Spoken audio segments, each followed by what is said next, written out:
Hello from the Bellagio Fountains in Las Vegas. Over the next 30 hours, I'm going to attempt one of the most extreme travel days I've ever done. I'll be driving across the Nevada desert to Los Angeles, boarding a Redeye flight coast to coast to New York City, and when I land, I have just 12 hours to complete 10 missions in the city and catch my flight back to the UK. But before this crazy journey begins, there's one final stop here in Las Vegas. Las Vegas is famous for its casinos, and just before leaving the city I thought I'd try my luck one final time. Just a quick stop here at the Strat before the journey ahead. Win or lose, it's time to hit the road, and look at that, I've just won 25 cents. I've got the big win of the day. Leaving Las Vegas behind, I'm heading across the Nevada desert towards Los Angeles. The drive takes around 4 hours, cutting through some incredible desert scenery. But today isn't about sightseeing, because tonight I'm boarding a red-eye flight across the USA, and tomorrow morning I'll wake up in New York City. Now here's something that always surprises me when visiting America. Just £40 to fill this massive 7-seat SUV. Road trips always require snacks, and what better fuel for a long drive than donuts?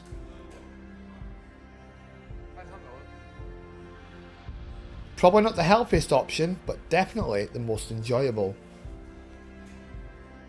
And welcome back to Los Angeles. I've pulled up here so I can get the car ready, because the car rental is literally just round the corner from here and then straight into Los Angeles Airport. After arriving at LAX, it's time to check in for tonight's flight. Red-eye flights are never easy, but they're perfect when you're trying to cross the country as quick as possible. Well, here we go guys, we've now checked in, bags are all gone, and now it's time to go through to the security checkpoint. So next time I'll see you, it'll be beyond security. Well, that's been passed now through the security checkpoint, so we're now about to make our way to the gate. That's 5 together, and then where's the other one?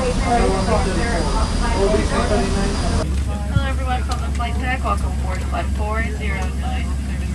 John F. Kennedy Airport. My name is Jessica. It's my pleasure to serve as your captain today. I'll be flying you along with First Officer Garrett. On-time departure today, 4 hours, 55 minutes, wheels up to wheels down. Forecasting some pretty good rides today. I'll try to keep the announcements down to a minimum, as long as you all do me a favor when you're in your seat, especially when you're sleeping, keep your seatbelts fastened. We'll give you a little bit of an update on the weather in New York once we get a bit closer. It'll be 4 hours, 55 minutes. Welcome aboard.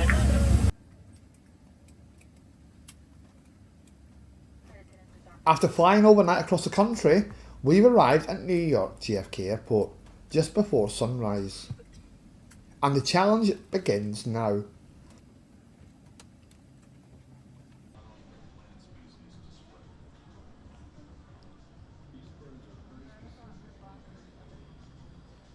After flying overnight across the country, we've arrived at New York JFK Airport just before sunrise.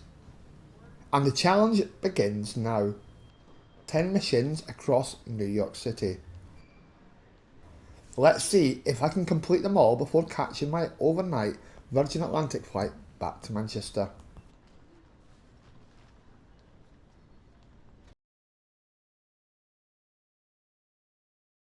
There's something special about New York early in the morning. Before the crowds arrive, before the streets fill with traffic, the city has a complete different atmosphere. Watching the sunrise here reminds you just how incredible the city really is. Times Square is one of the most famous places in the world. Bright lights, massive billboards, and thousands of people moving through the crossroads of Manhattan. Something a little different now. Inside Krispy Kreme, you can actually watch how the famous donuts are made. So I'm about to take you inside the factory here at Krispy Kreme and show you how the production work.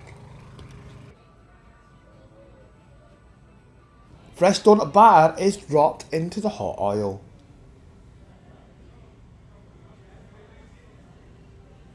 After a few moments they are flipped over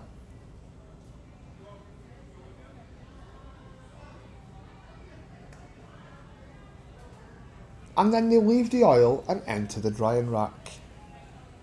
As they make their way through the conveyor, they then pass through a glazed waterfall, and coming out perfectly golden, with the exception of the odd one that's not made the cut.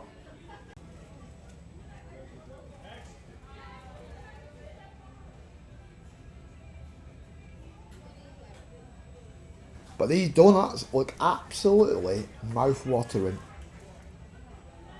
and they taste absolutely fantastic.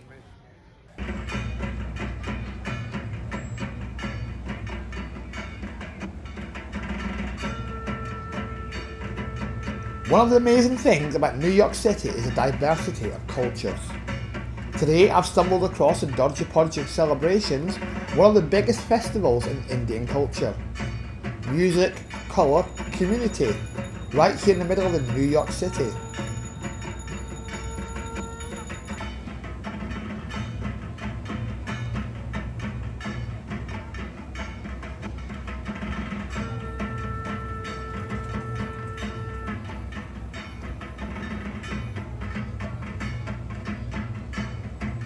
New York isn't just about famous landmarks. Some of the best moments come from simply walking through the neighbourhoods, street art, local shops, and the everyday rhythm of the city.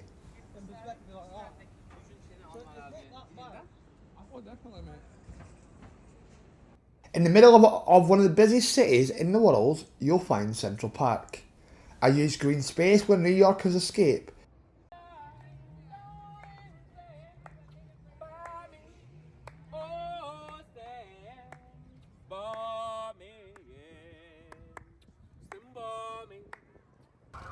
Now it's time to head up the Empire State Building.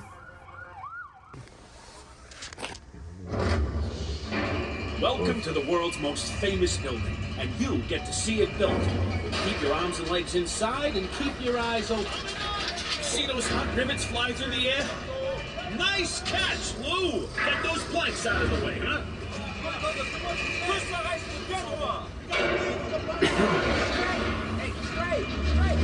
Lou! Hey, watch it! We're coming up here! Hey, fellas, watch the bricks!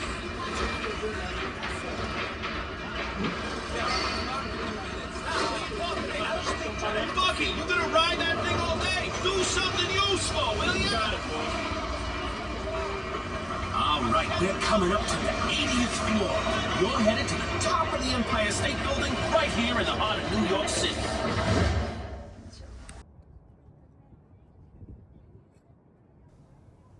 From the 88th floor observation deck, you get one of the best views in the world.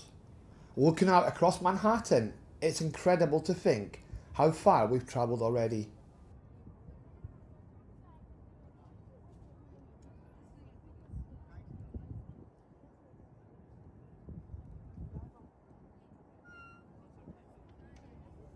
New York street vendors are legendary. From hot dogs to pretzels, these food carts are part of the city's identity.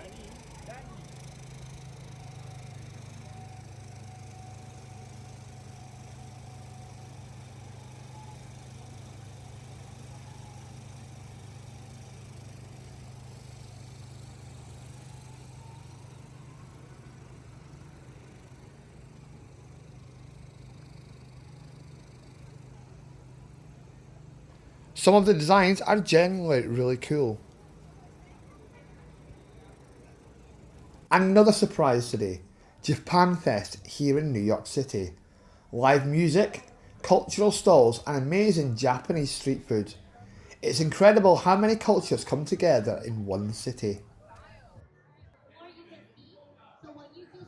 Here a company from New Jersey is teaching visitors and locals how to make traditional Japanese dumplings. And according to the organisers, a Japanese musician called Temple Gold has travelled here from Japan to perform.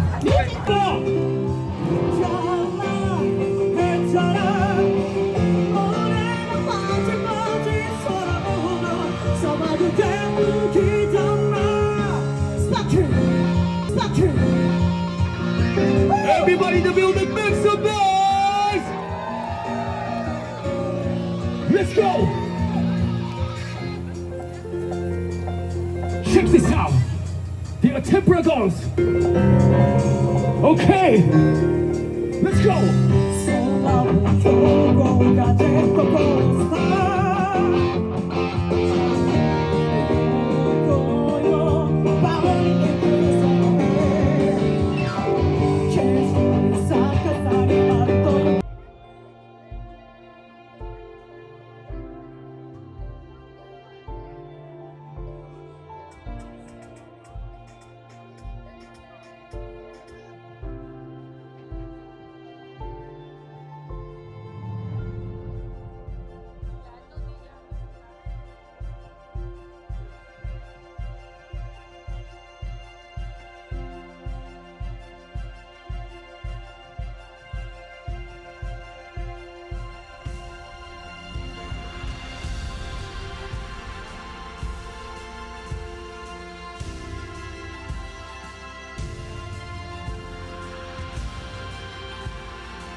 Sorry, that's all the change I've got, but I hope it helps you out.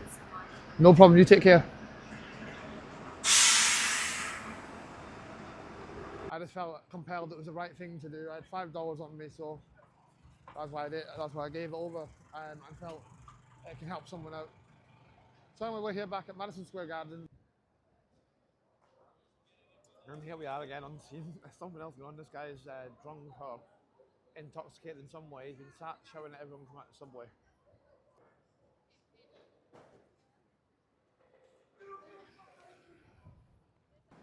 But time moves on a trip like this. It's now close to 4 in the afternoon and it's time to make my way back to JFK.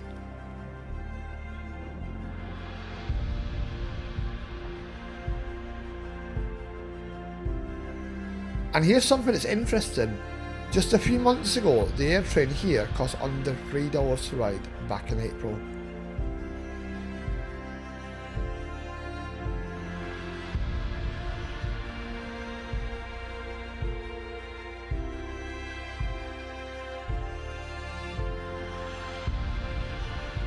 Tonight, the final part of this journey begins, the flight home.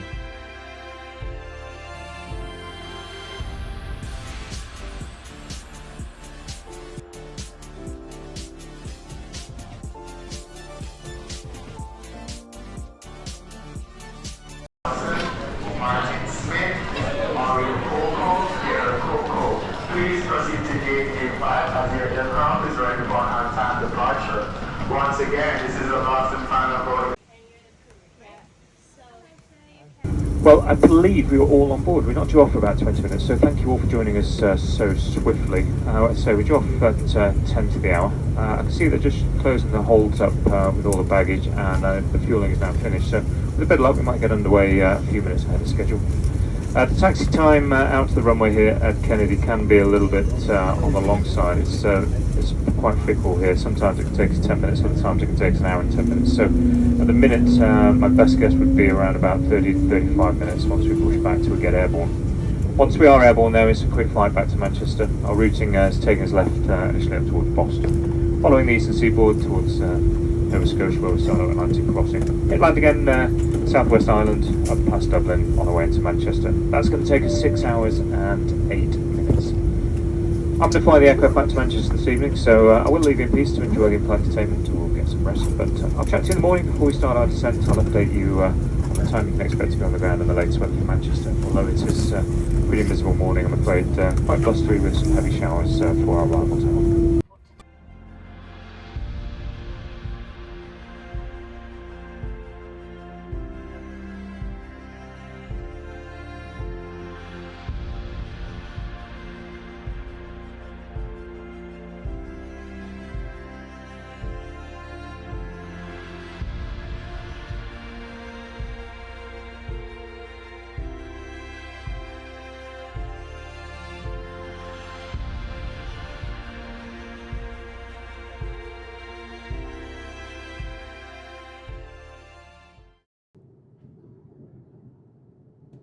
with virgin chicken and rice. Let's take a look.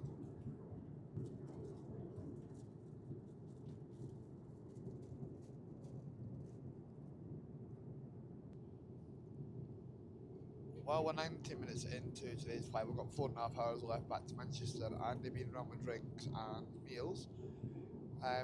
The chicken wasn't that bad actually, it was really nice, but I didn't want the rice or anything else. I didn't make up a cheese roll, however, my roll fell on the floor, so I mentioned it to crew. They brought me 2 more of each, which was really nice of them. So overall, not bad. Seats aren't comfy though. I kept trying to doze on and off, but unfortunately I did not get any sleep on that flight. It wasn't easy when the man behind me kept battering his in-flight entertainment screen because it was non-responsive.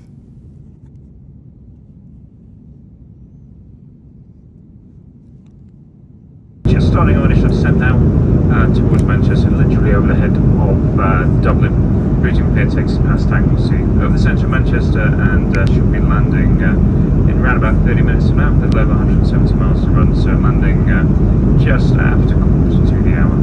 Expect probably 10 minutes to get you in and disembark, so it should be a little bit ahead of schedule, which is good news for those of you connecting. On behalf of myself and the rest of the crew, it's been our pleasure having you on board this evening. Whatever you'll find our destination today, whether you're staying in the Manchester area or travelling further afield, I do wish you all a very safe onward journey and a very good weekend. Despite the empty seats on board, passengers aren't allowed to move. Not the most comfortable way to cross the Atlantic.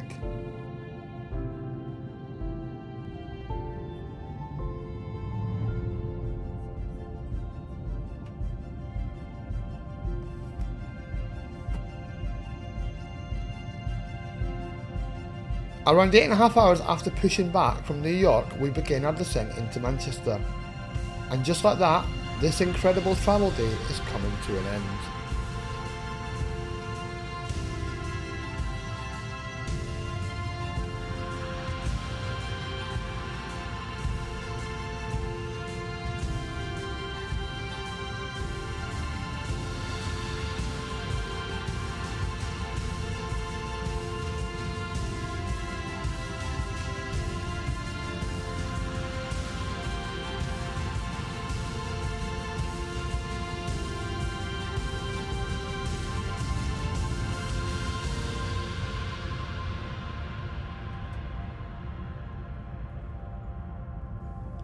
If you've enjoyed coming along for the journey, make sure you hit that like button.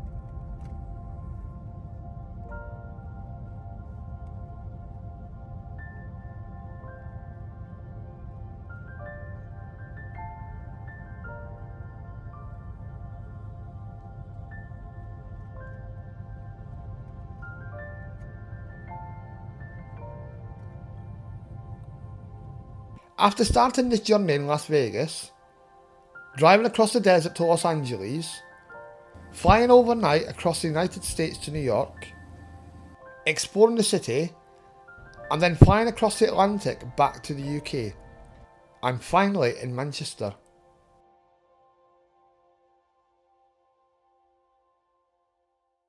I think we landed about 5 minutes quicker than the Aer Lingus that left. The Aer Lingus left a few minutes behind us, and that landed just in front of us, and then we landed. So we did it about 5 minutes early. But yeah, we had a reasonable flight with Virgin.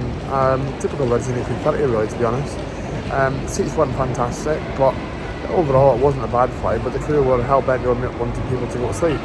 So once came under a drink service, they came straight away doing the meal service, and then duty free. But as we're going through the meal service and putting everyone's window blinds down, the passenger behind kept tapping the screen behind it wasn't very responsive, so it felt like you see a Tourette's if anything when I tried to lean on it. But other than that, it was a good flight. But I hope you enjoyed the travel series. Moments like these remind you why travel is amazing, but home is always special too.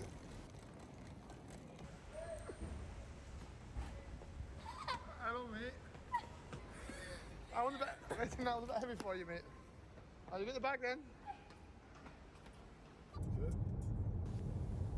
If you enjoyed this challenge, make sure to subscribe to Where's Martin for more travel adventures around the world. From Vegas to LA, to New York to Manchester, 1 road trip, 2 flights, 4 cities, all in just 30 hours.